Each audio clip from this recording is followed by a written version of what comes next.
માતા કે ભલામણ આટલું ધીમું ધીમું બોલશો થોડું ચાલશે. ગુજરાતના ઇતિહાસમાં પહેલીવાર રાજ્યના મુખ્યમંત્રી આપણા માંડલ તાલુકામાં આવ્યા છે, તો એટલા જોશ અને ઉત્સાહ સાથે બે હાથને મુઠ્ઠીબંધ કરીને મા ભારતીનો જયઘોષ કરીશું. બોલો ભારત માતા કે, ભારત માતા કે, ભારત માતા કે. આજે માંડલ ખાતે વિરમગામ વિધાનસભાના વિવિધ 500 કરોડથી વધુના વિકાસ કામોના આ ભૂમિપૂજન પ્રસંગે આપણા સૌની વચ્ચે ઉપસ્થિત આપણા રાજ્યના લોકપ્રિય મુખ્યમંત્રી શ્રી ભૂપેન્દ્રભાઈ પટેલ, મંચસ્થ અમદાવાદ જિલ્લા પંચાયતના પ્રમુખ શ્રીમતી કંચનબા વાઘેલા, આપણા અમદાવાદ જિલ્લા ભાજપના પ્રમુખ માન્ય શૈલેષભાઈ દાવડા, માંડલ તાલુકા પંચાયતના પ્રમુખ શ્રી, વિરમગામ તાલુકા પંચાયતના પ્રમુખ શ્રી, દિત્રોજ તાલુકા પંચાયતના પ્રમુખ શ્રી, વિરમગામ નગરપાલિકાના પ્રમુખ શ્રી અને મંચસ્થ સૌ મહાનુભાવો, મોટી સંખ્યામાં ઉપસ્થિત સૌ ભાઈઓ અને બહેનો, આપ સૌનો હૃદયના ભાવથી બે હાથ જોડીને હાર્દિક સ્વાગત કરું છું, સૌને વંદન કરું. આમ તો કોઈ વિધાનસભાની અંદર આટલી બધી વાર મુખ્યમંત્રી આવે એવું બહુ ઓછું બને, પણ મેં માન્ય મુખ્યમંત્રી સાહેબનો ખૂબ ખૂબ આભાર માની છે કે આ ચોથી વાર આ વિરમગામ વિધાનસભાની અંદર આપે પ્રવેશ કર્યો છે. સાથે જ મુખ્યમંત્રી કોઈ વિસ્તારની અંદર આવે અને મુલાકાત હોય એવું નહીં, પણ જ્યારે જ્યારે માન્ય મુખ્યમંત્રી સાહેબ આપણા વિસ્તારની અંદર આવ્યા છે ત્યારે વિકાસ કામોના ભૂમિપૂજન અને લોકાર્પણ લઈને આવ્યા છે. લગભગ 1 વર્ષ પહેલાં જ વિરમગામની અંદર પણ 700 કરોડથી વધુના કામોનું માન્ય મુખ્યમંત્રી સાહેબના હાથે ભૂમિપૂજન અને લોકાર્પણ થયું. અને આજે 1 વર્ષ પછી 2026ના નવા વર્ષના પહેલા દિવસે 2, 5, 10, 15, 100 કરોડ નહીં પણ 500 કરોડથી વધુના કામોનું ભૂમિપૂજન અને લોકાર્પણ કરવા માટે માન્ય મુખ્યમંત્રી સાહેબ આપણા બધાની વચ્ચે આવ્યા છે.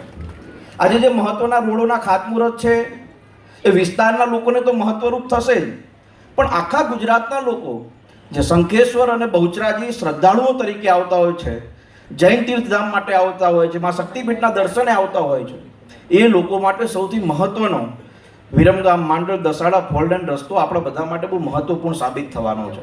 અને એના કરતાં પણ ભવિષ્યની અંદર જે રીતે વિરમગામ વાયા વિરમગામ છે એવી રીતે ભવિષ્યમાં કોકતા ફાટક ઉપર ઓવરબ્રિજ બનવાથી કોકતાથી લઈને વિરમગામ ને વિરમગામથી માંડલ એટલે છેક આમ રાધનપુર તરફ જવા માટે માંડલ આવનારા દિવસમાં મહત્વનું કેન્દ્ર પણ સાથીઓ બનવાનું છે. અને એટલા માટે માન્ય મુખ્યમંત્રી સાહેબ આપણા કાર્યક્રમમાં આવ્યા એ પહેલાં જ મા ચામુંડાનું બાળ સ્વરૂપ એવા ખંભલાવમાંના દર્શન કરીને સાહેબ આપણા બધાની વચ્ચે આવ્યા છે. અને સાહેબે ત્યાં જોયું કે આ સુંદર મજાનું મંદિર, આવડું મોટું તળાવ, એટલે સાહેબે ખાનગીમાં કીધું કે ભવિષ્યની અંદર આના વિકાસની પણ આપણે ચિંતા કરીશું અને ખંભલાવ મંદિરના આજુબાજુના તળાવના વિકાસની પણ ભવિષ્યની અંદર સાહેબ ચિંતા કરવાના છે. સાહેબ, આજે અમે આપ સૌપ્રથમ એક બાબતે આભાર માનવા માંગીએ છીએ કે આ માંડલની અંદર આપના માધ્યમથી, આપના સહયોગથી 18 કરોડ રૂપિયાની સરકારી કોલેજ મળી અને આજે સરકારી કોલેજ પૂર્ણ થવાના આરે છે. ભવિષ્યની અંદર આ વિસ્તારના અનેક બાળકોને અભ્યાસ માટે મોટી રાહત થવાની છે. સાથે જ 10 કરોડ રૂપિયાના ખર્ચે સૌથી મોટું CSC, કદાચ કોઈ જિલ્લાની અંદર CSC આટલું મોટું નહીં હોય, પણ આપણા માંડલની અંદર 10 કરોડ રૂપિયાના ખર્ચે CSC બનવાનું છે. અને એનાથી પણ વધુ અહીંયા માંડલ ગામના અને માંડલ તાલુકાના લોકો હશે. આ વખતે કમોસમી વરસાદ થયો, ખેડૂતોને નુકસાન થયું. સાહેબ, માંડલમાં ઓછું થયું હતું, પણ આપણા 10,000 કરોડના પેકેજનો સૌથી વધુ લાભ અમારા માંડલ તાલુકાના લોકોને મળ્યો છે. 44,000 રૂપિયા 2 હેક્ટર દીઠ.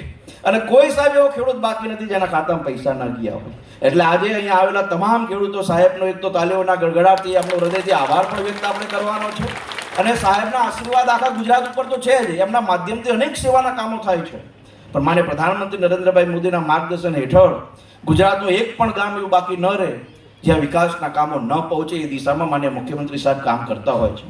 સાહેબ, આ વિસ્તારના ધારાસભ્ય તરીકે લગભગ છેલ્લા 3 વર્ષની અંદર જ્યારે હું આપની પાસે આવ્યો છું, ચાહે કોઈ વિકાસના કામ લઈને આવ્યો હોય, કોઈ વિસ્તારની સમસ્યા લઈને આવ્યો હોય, અને 3 વર્ષના ટૂંકા ગાળામાં એક 32 વર્ષની ઉંમરના ધારાસભ્યને આ વિસ્તાર માટે 2500 કરોડથી વધુના વિકાસ કામો આપ્યા છે, એના માટે પણ અમે આભારી છીએ.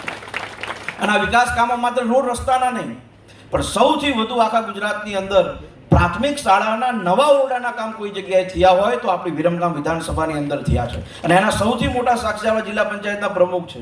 સૌથી વધુ સ્કૂલોના ભૂમિપૂજન અને લોકાર્પણમાં જિલ્લા પંચાયતના પ્રમુખ આપણા વિસ્તારની અંદર આવ્યા છે.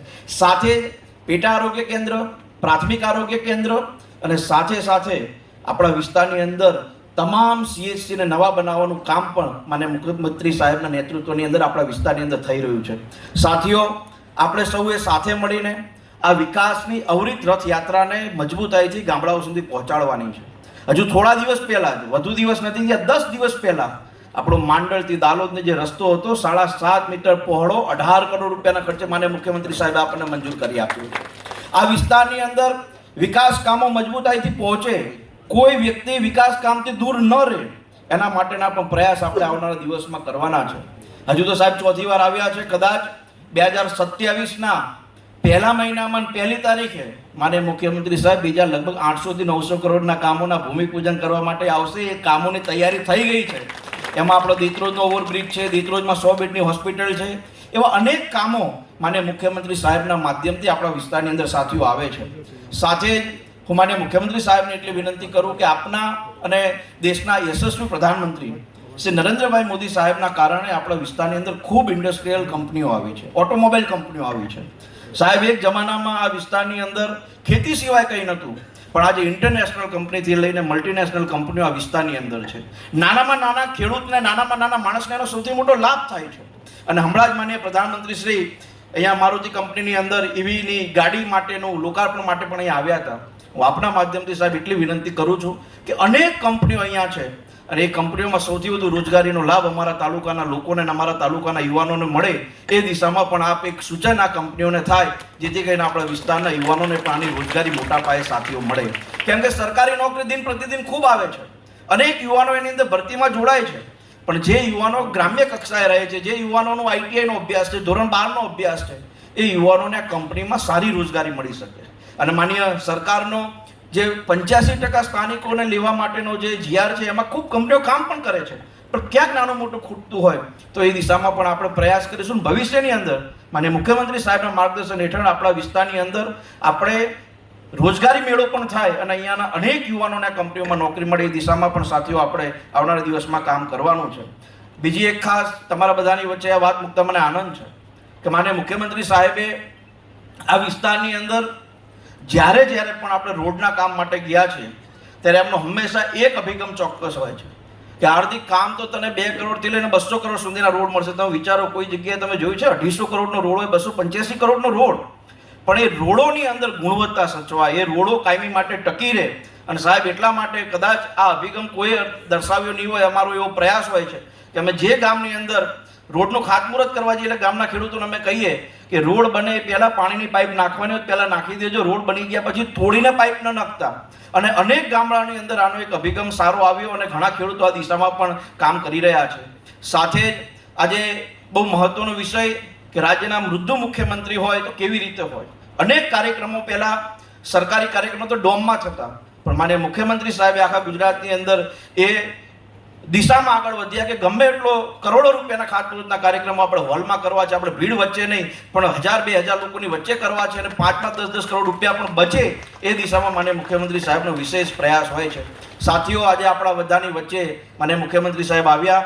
અનેક વિકાસ કામોના ભૂમિપૂજન અને એની તકતીનું અનાવરણ માનનીય મુખ્યમંત્રી સાહેબના હાથે થયું છે. આપણે બધા સાથે મળીને દેશના પ્રધાનમંત્રી માન્ય નરેન્દ્રભાઈ મોદી સાહેબના માર્ગદર્શન હેઠળ માન્ય ભૂપેન્દ્રભાઈ પટેલ સાહેબના નેતૃત્વમાં આપણી વિરમગામ વિધાનસભા અવિરત પ્રગતિ કરતી રહે, અવિરત વિકાસના કામોમાં આગળ વધતી રહે, એ દિશામાં આપણે શું સાથે મળીને કામ કરીશું. પુનઃ એકવાર આપ સૌનો ખૂબ ખૂબ આભાર વ્યક્ત કરું છું અને માન્ય મુખ્યમંત્રી સાહેબનો મંચસ્થ મહેમાનોનો પણ હું હૃદયના ભાવથી ખૂબ ખૂબ આભાર વ્યક્ત કરું છું સાહેબ કે આપ અમારા નાનકડા માંડલ ગામની અંદર આવ્યા. માન્ય નરેન્દ્રભાઈ જ્યારે સંગઠન મંત્રી હતા 1992માં એમને અહીંયા ચૂંટણીની સભા સંબોધી હતી અને એ પછી આ રાજ્યના કોઈ મુખ્યમંત્રી તરીકે માંડલ આવ્યા હોય તો આપ શ્રી અહીંયા આવ્યા છો. આપ પણ એક ઇતિહાસના કાગળે લખાશે કે એક મુખ્યમંત્રી શ્રી આવ્યા અને આપણે એવું બધા સાથે મળીને એવું કામ કરીએ કે માન્ય મુખ્યમંત્રી સાહેબ ફરીથી આપણા માંડલની આવે, આજુબાજુના ગામડાની અંદર આવે, એ દિશામાં સૌ સાથે મળીને કામ કરીશું.